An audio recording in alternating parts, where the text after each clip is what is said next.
Hey,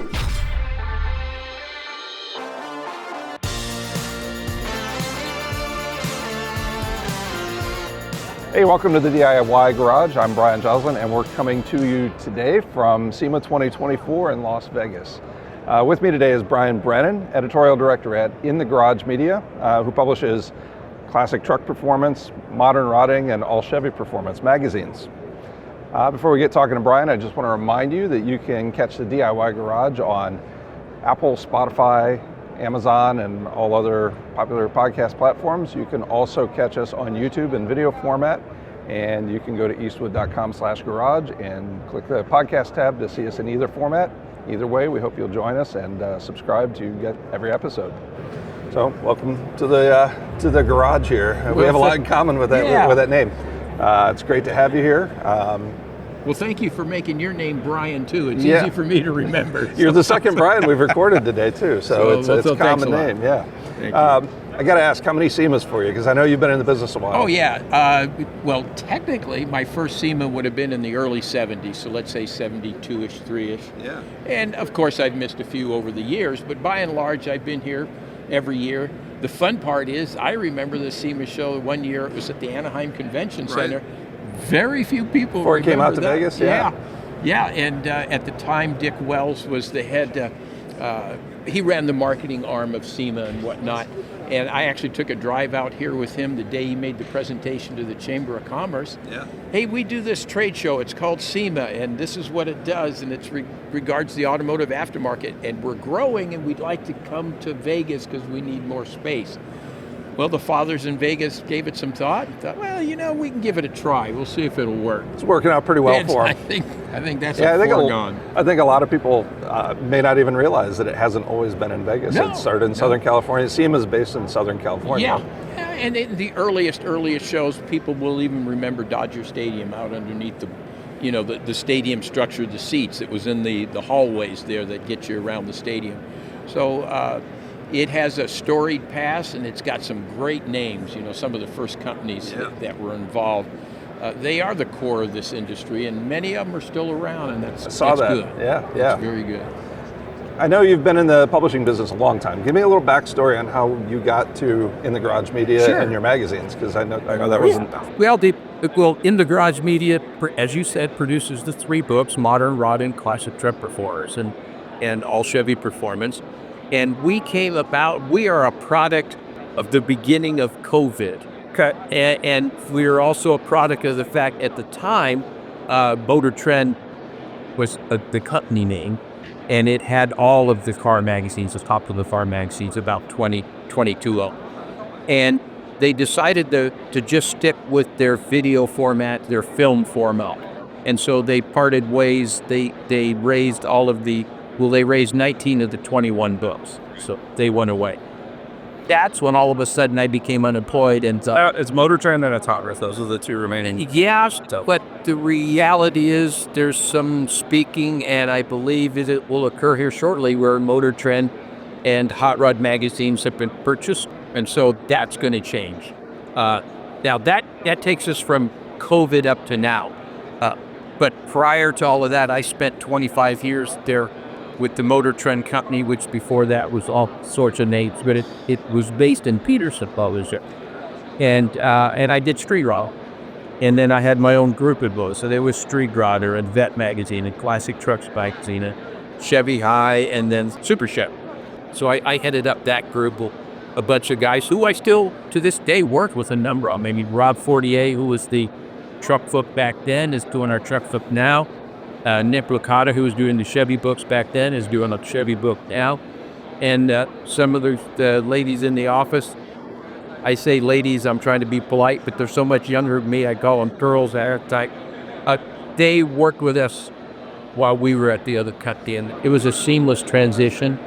But worked with CSK Publishing, which at the time was an East Coast-based company that did Muscle Mustang to Fast Forwards. There were a lot of integrations over the years. And what happened was it became K3, and they had purchased CSK, and then it started growing, and it was actually CSK, that organism that was purchased Peterson. And then some of the books went away, and some did this and some did that. But since the early 70s, I've been doing our books. Yeah. These were all of us growing up before we became famous, if I could say that. It was just guys that got together, and you got to do something to pay the rent. Yeah. So you made a conscious decision to stick with print as part of your format, right? So talk about that a little bit. What people have to understand, in the early days, there were print magazines. That was pretty much it, how you got your information.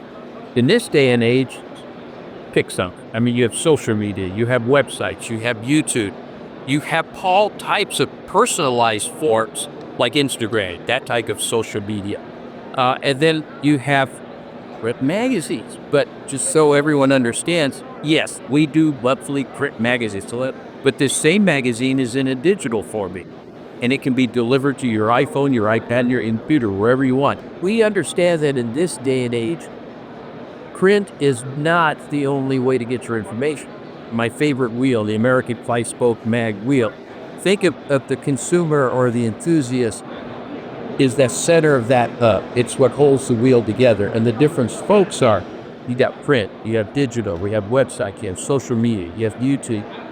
You have all of that, and then throw in events and if live events. And of course, we're at all the live events. That we have video crews that film the live events. We have the editorial degrees, such as myself, who go out to events and handle the print. So, yes, we do print, but much, much largely. Some publications have abandoned their print altogether. For you, what's the value? And I'm with you. I should value it as well. But It's a valid question. Remember, one of the founding books of the whole industry that got it going was Hot Rod. And then after Hot Rod, you had Rod and Custom and whatnot. And as time grew on, a book called Street Rotten. Well, they cultivated an audience. Now, that audience is on the higher end of the age spectrum, but they haven't stopped doing the sports. And they still prefer to get their information input. And said that, we understand the younger guys coming up, they're used to having their cell phone with them, and they're used to getting their information immediately and seeing it on their cell phone. So that's why we're appealing to the core audience trend, but we understand the future is electronic. Yeah. So we're blending them together. Interesting aside, there's no question the future is electronic. We understand. I just produced there it is.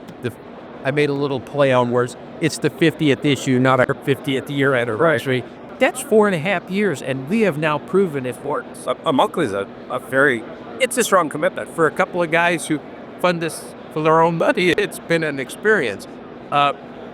We have found that the core audience is supporting us.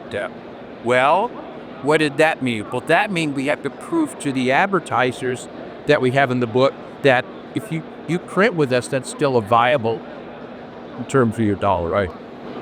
But we explain to them, you're not only getting the rent, we're also including you out of the digital. Looking at the whole, the whole project. When they sit down and people have now been exposed to electronic media, social media, etc., long enough to where, okay, it's not the new kid on the block. It's one component that I need in a market program. Yeah, it's interesting.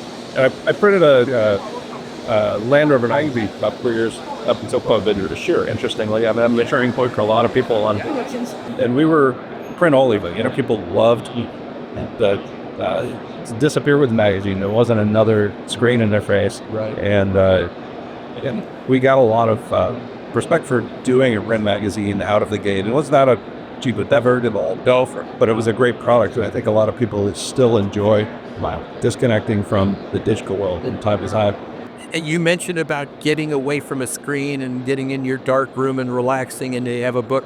There's something about the tactile feeling of having printed pages, which is one of the reasons why we went with a slightly oversized format. It's a nice part of the book. And we went with a better grade of paper because we wanted to enhance that experience. Invariably, when you get to the car feature site, I am here to tell you there is no ifs, ands, or buts about it. A guy wants his car or truck in print or magazine because there's so few in a given year, right? It's like you've had to run a gauntlet. and you were picked and you made it here. It's like anything else, whether you're doing a electronic, a digital website, etc., no matter what you're doing, or whether you're doing print. If you have an original idea, people love originals. I'm not saying I discovered print, well, the type of material it covers original, but it's the way we present it, and it's the enthusiasm we bring from past and our enthusiasm to participate in the hobby going forward. That's what's do it. Yeah, I know what you're saying, but believe me, there's a lot to be said for print. There is. And the quality matters a lot more these days. The ones that kind of fell into comic book kind of, small formats, it feels kind of like May.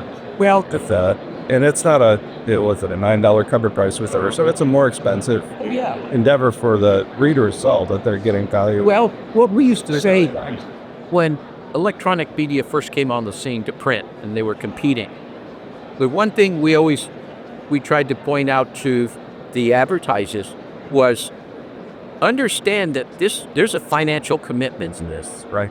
Our cover price of wine dogs. There's a financial commitment, so the guy buying this must like what he sees, must be an enthusiast, and he has every intention of doing this for a while and building a project. Whereas if you get the casual viewer online, no disrespect, but that's what you get. You get volume, but you get a lot of casualness about it. You don't get that firm commitment. And so that's what we believe we bring to the party. So we believe we bring committed enthusiasts. I could talk magazines with you all day, trust me. One of the other reasons I wanted to have you on, because you've been in the industry for so long and been part of SEMA for so long, is to talk about what you're seeing as a magazine publisher. I'm also an attendee here.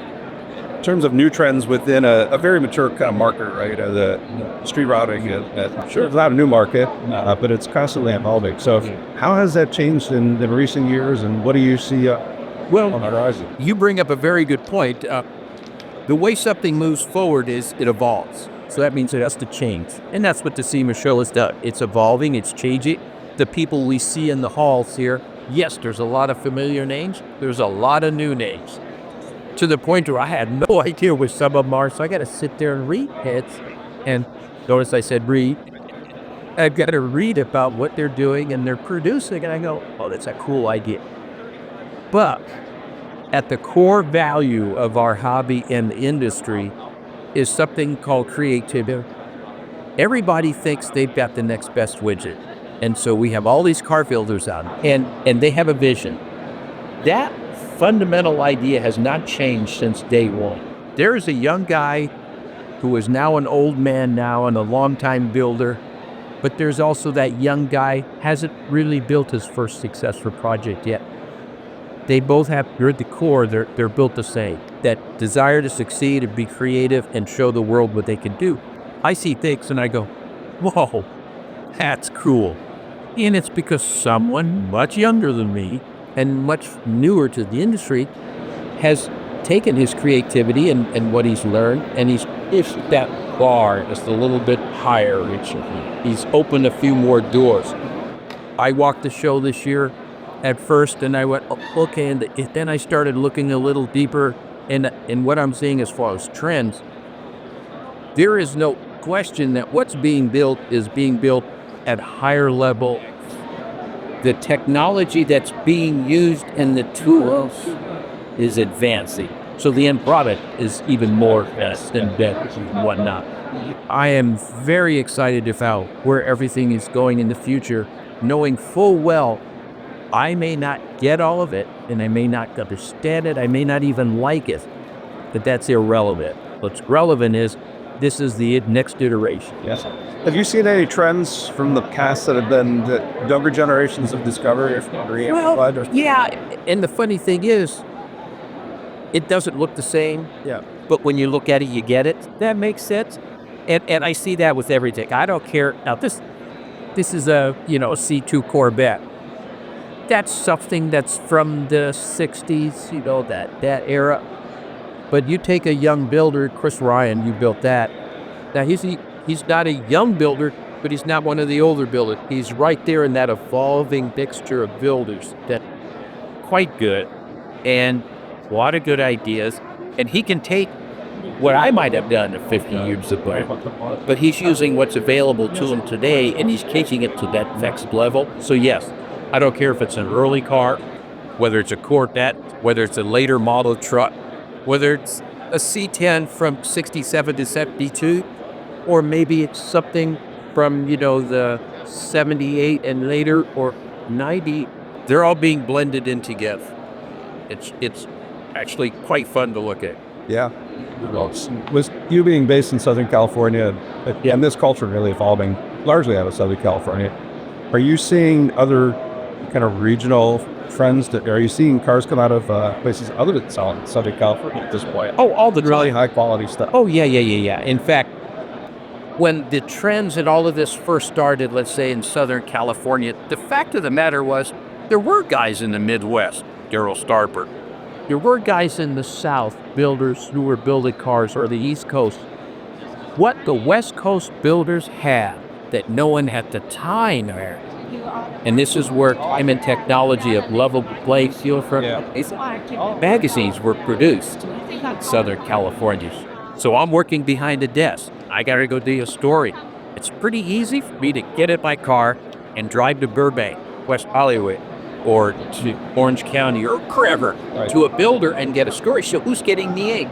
The local cars. And so that's when the first street rod events, the first one being in Peoria, and then, we all are familiar with the National Street Rod Association and Good Guys, right? All of that. It was those events that started bringing individuals like you and I in their own cars out of wherever we live, and but causing us to come to a different area. I can look at your ideas, you can look at mine, and we went home and we ended up with different iterations of that idea, but it's the idea we shared something. Well, the big time builders came together. Yeah. Well, people don't realize how good of friends these builders are to one another. If you go to, there's an event called the Triple Crown of Rodding, and it brings in a lot of the really great cars in the country. That's a given. But what it also brings in is, at any given time, there'll be 15 to 20 major builders. With all due respect to SEMA, it's the only show that I have seen that's had this many high-profile names in one place at one time you could actually talk to. I'll ask my dumb question, but I get an honest answer. And so the electronic media, the best thing it's done for us is it's leveled playing field nationwide. I was noticing some of the bylights built in, some of the areas in there, and it seems like maybe I'm not familiar with the names, but it seems like you maybe pull in people that already have a following of their own, more social dweller. Yeah, the fellows who write and take the pictures many of them have been around a long time. Some of them are newer, younger guys that are coming up. We're cultivating what they're doing. Nothing replaces experience, right? Okay. I don't care how much technology you have at your fingertips or how good you are, for even how creative you are. There is something that comes from having been there, done that. And that's what a lot of these guys bring to the table. And it's the stories you never hear about. Like when we're shooting either this cover or this cover here, John Jackson, he shot both, I believe. What went on at that shoot? What funny story can you tell? And was it a good experience with the car owner and the car builder? And just seeing it in the magazine now completely cycle. There was one time, poor Bobby Alloway, we were shooting a cover of his car, and it was a car that was being debuted here at SEMA, and it was going to be at the HRIA banquet, and it could be on the cover of Street Rodder magazine. And we're taking the photos, and it was a driving shot.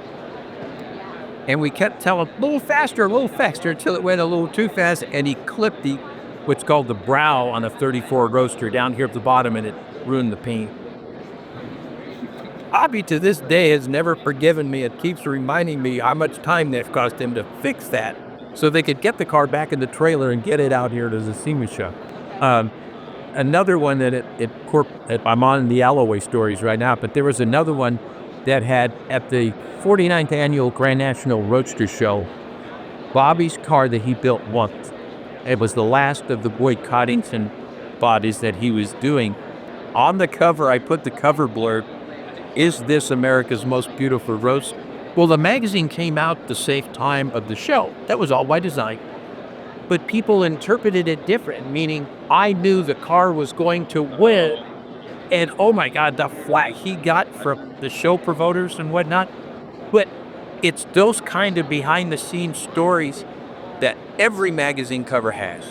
And that's something that maybe at first when you look at the magazine, you don't realize. It's all the untold stories, sure, that are fantastic. And that's why things like podcasts, particularly, are fun for me, because they allow you to sit down with any number of people and you get to pick their brain. And invariably that story comes up that you never would have seen or heard about. Yeah. And now you get to present it to the world. And that's what makes podcasts so interesting, is you get at the moment or recollection in someone's mind that didn't make it anywhere else. One last thought I had. All the talk about younger generation stuff being interested in cars. Are you saying that, or do you have hope for the future of the Astro hobby in general on a broader scale? Okay, the simple answer is no. It's exciting. Everything is going good. There's lots of future out there. What I am seeing, though, from a social context, when I was growing up and I was 14, 15, 16 years old, I couldn't wait to get my driver's cert. I didn't care what I drove, as long as I could drive. My grandkids, that just gave away my age, my grandkids are past the point of having to get driving licenses. They don't rely on cars the way we might have, and because a lot of their traveling can be done electronically. Yes.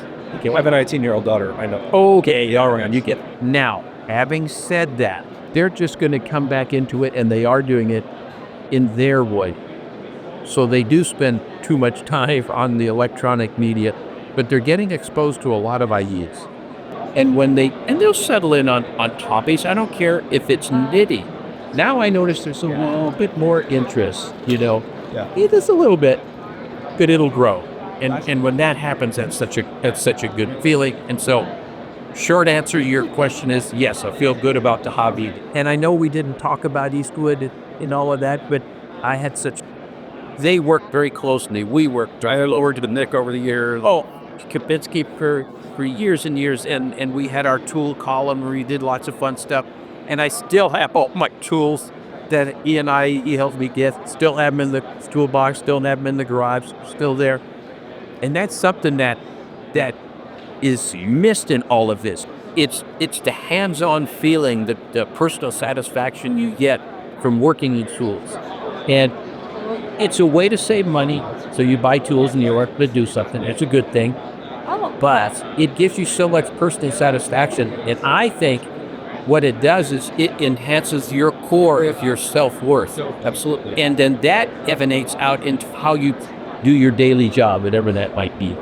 It's the introduction to that one tool that you can pull into the one thing that makes you dream. Good stuff. Appreciate it. Great talking. Okay. Enjoy the rest of the show. Are your feet hurt yet? My feet gave up yesterday. So we'll just do the best we can right now to finish out. And I hope we have a hell of a fun day with more interviews. Very much appreciated. Thanks so much. You're welcome, Brian.